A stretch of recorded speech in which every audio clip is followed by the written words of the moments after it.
Hey, welcome to Fireside Technique. My name is Jake, and I'm coming to you today from my home studio rather than the Fireside Studios, and I'm filming this on my iPhone rather than through our traditional camera setup because we are in quarantine still due to the COVID-19 pandemic. This is probably week 8 or 9 of quarantine for us down here in the Deep South.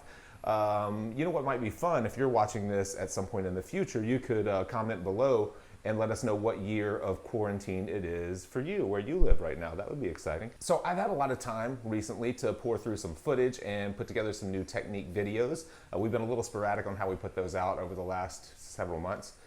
But this one is actually part 2 of a lining fundamentals series. If part 1, I believe we put out in late 2019, and it actually follows me through the line work of working on this Polynesian style black work turtle on a shoulder. And in this episode, we're going to start sculpting up some of the lines and making some of the fills, and I hope you enjoy it. I haven't said this in a while, but I think this is a good opportunity to. Our channel, none of these videos are meant to replace a traditional apprenticeship. It's very difficult to learn to tattoo on YouTube. What we're hoping to do here is help mentors and their apprentices by starting conversations, introducing interesting problems, and starting a discussion on finding creative solutions for those problems. So the way that I am solving these problems is not the only way, and it may not even be the right way, but it's worked for me for a quarter of a century now, so I'm probably going to keep doing it. Thank you guys for supporting what we do, and I hope you enjoy the video. All right, so there's all my first pass line work in there, and if I could zoom in any closer, you would see that it's all real sketchy. It's just a permanent stencil at this point. I think that's real important. You know, a lot of times we get so hung up, or we put so much pressure on ourselves to make everything so clean from the start, and the truth of it is it doesn't really matter. You know, we end up blending these things out and sculpting lines and tapering lines and shading things out to a point that there's no real reason to get hung up on single pass lines being super clean. Now, that said, I think it's important to learn to make the cleanest lines that you can in a single pass. I do think there's some value to that. And there are definitely people who can do it, who can just pull like super bold, clean, single pass lines. If you're not one of those people, if that's not happening for you yet, I wouldn't give up on it or like kick myself over it. It's just, it's just a base layer. That's all it is. All right, coming back along and beefing these lines up on that second pass. You can kind of tell that what I'm doing is I'm just running a line on the outside and then again on the inside of my existing line. So my existing line on these looks like it's pretty solid. And I'm just going through and running a new line just to the inside to kind of double that line weight. And then you'll see I'm running it again, I believe just to the outside, or maybe the first time was the outside and this time is the inside. And you can just do that as many times as you want to get the line up to the thickness that you want or that you need. You don't have to do it all in a single pass, especially if you're not exactly sure how thick you want the line. You can just kind of chip away at it, do it a little at a time. Now, if you know you want to double or triple the line weight, then you can kind of scumble. A couple of years ago, we did a video on building up line weights, and I showed how to scumble lines where you're just making a lot of small circles to build the thickness of the line up. If you're confident that you really want to beef the line up, that's a good way to do it. If you don't know just how much you want to beef it up, then this is a good way to do it, where you just kind of, just a little bit at a time, chip away at it.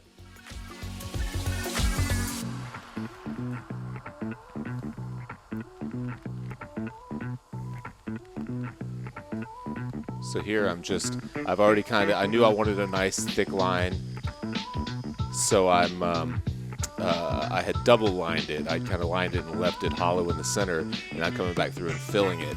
And you can do that either the way I'm doing it here, or by scumbling, making small circles in the center, or in between the two lines.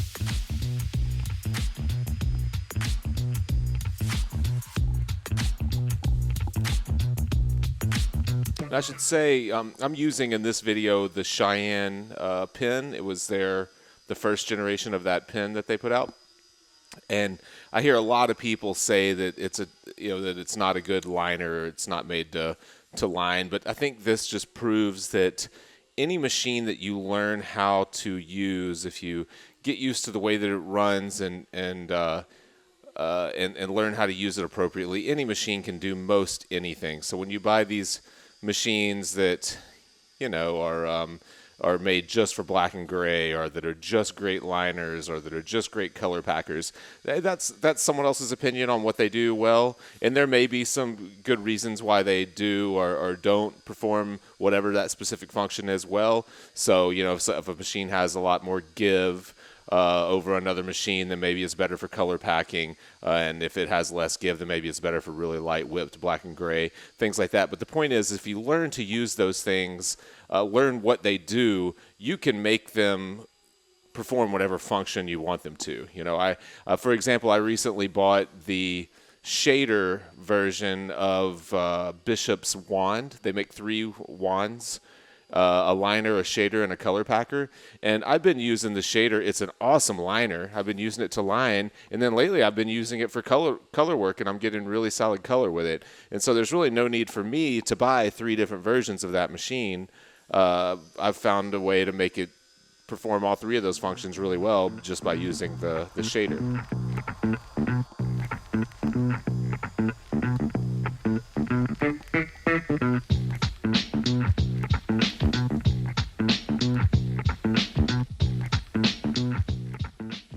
Now I'm starting to fill in between these little kind of arrowhead spaces, these little triangles.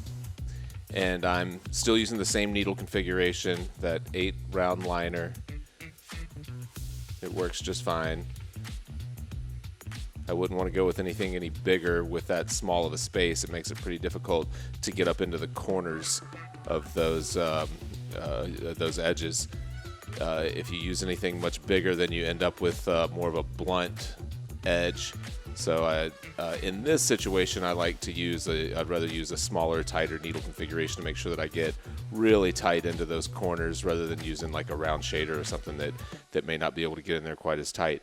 A lot of times I talk about using the largest needle configuration you can get away with, and typically I do like to do that. I tend to go, even in painting, I like to use the biggest brush I can get away with, because it forces me to make more general decisions rather than diving into details too early.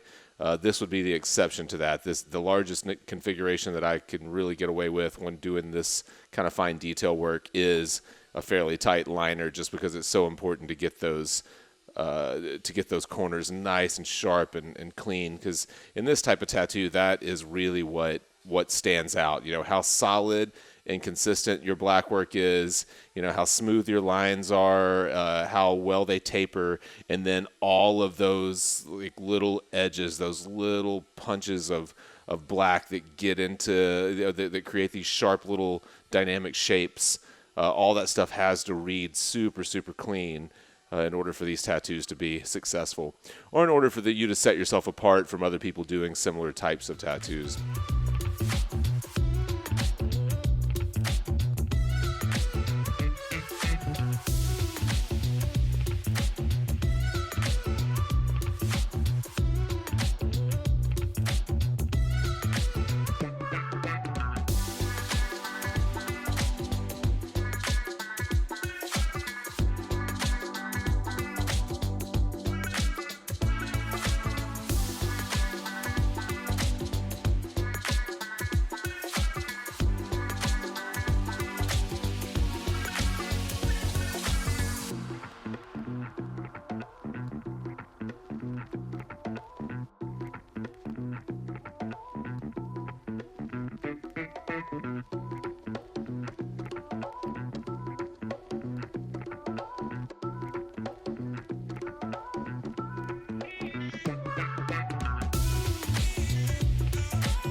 Now I've switched over to a mag. It looks like a 13 mag, and I'm filling these these triangular shapes.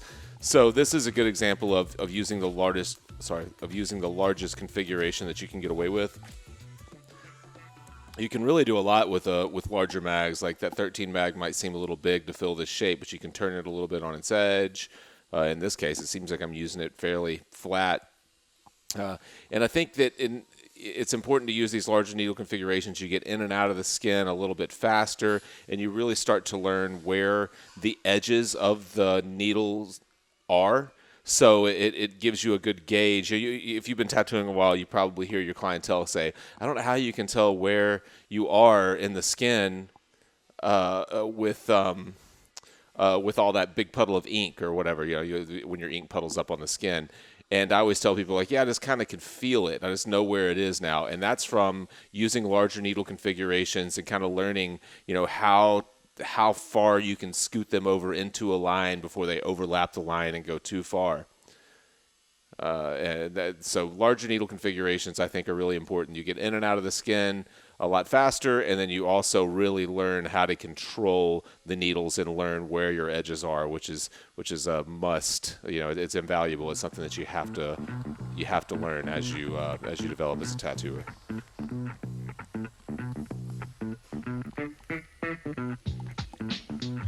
So see, in this case, I've got just a single pass line on this kind of flipper of the turtle, and I've decided that I want to beef it up. So I'm coming through, whereas earlier I had double lined where I knew I wanted some thick lines, and I just filled in the center. So here, I guess maybe I wasn't sure of what my plan was, and so I just kind of single lined it.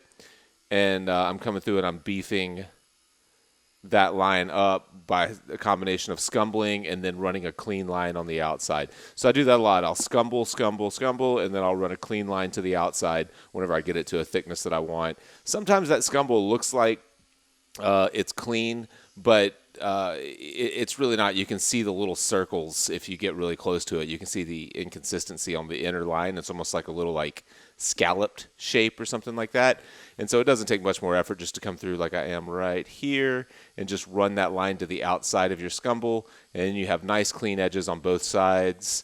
That took a second to do that. So it's definitely worth making sure that you clean up the outer edge of that scumble.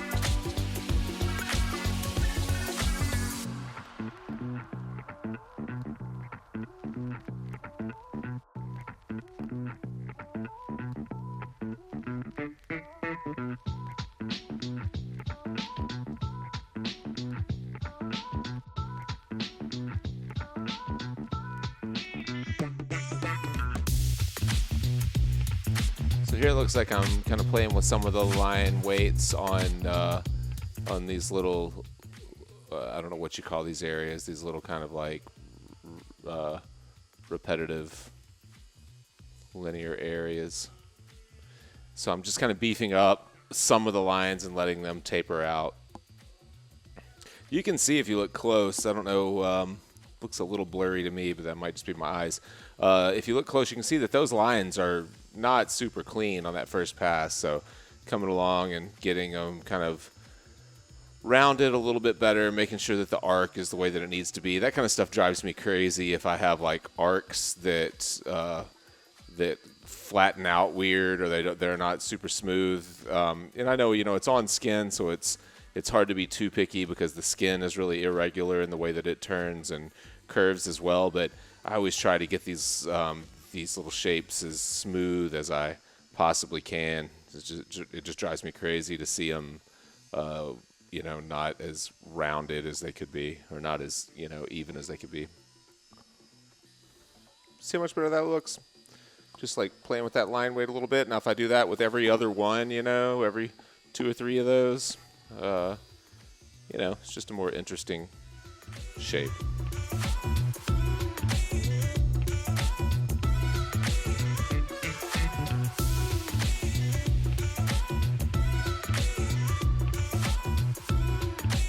Not really sure what I'm doing right here.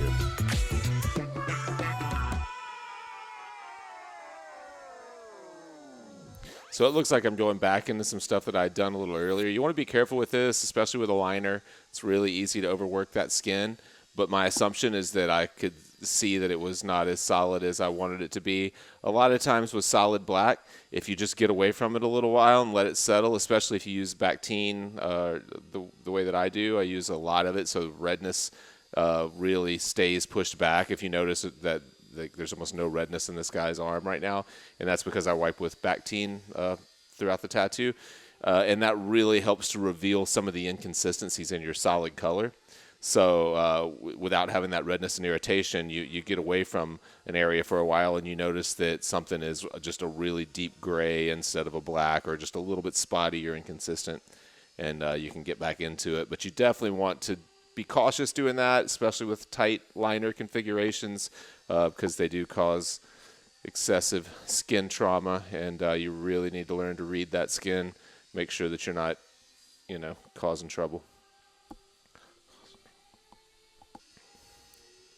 Coming back around these waves and beefing those up, my assumption is that I came back and filled the rest of this with a mag. And a lot of times when I'm going to do that, I'll get up against those lines on the front end and kind of thicken them up so that I don't have to worry about being quite so careful with the mag. For the sake of YouTube attention spans, I think I'm going to wrap this episode up right here. That seems long enough. I think that we'll be able to finish this entire project up in a third and final episode, and I'll try to have that out within the next couple of weeks, so be on the lookout for that. Feel free to comment below. Please share so we can continue to grow our channel. Thank you guys, as always, for supporting what we do, and we'll see you next time. Stay safe. Hey, thanks again for watching. If you haven't already, we ask that you would subscribe to our channel so you can stay up to date with new episodes. Also, if you've gotten any value out of our show at all, we would be honored if you would buy us a beer at our Patreon link. And finally, if you'd like to visit our website and sign up for our newsletter, you can find out where we are going, if we're going to be in a town near you, maybe tatting at a convention or something like that. And while you're there, you can pick up some Fireside merchandise like a new t-shirt or a hoodie or a coffee mug. Thanks again.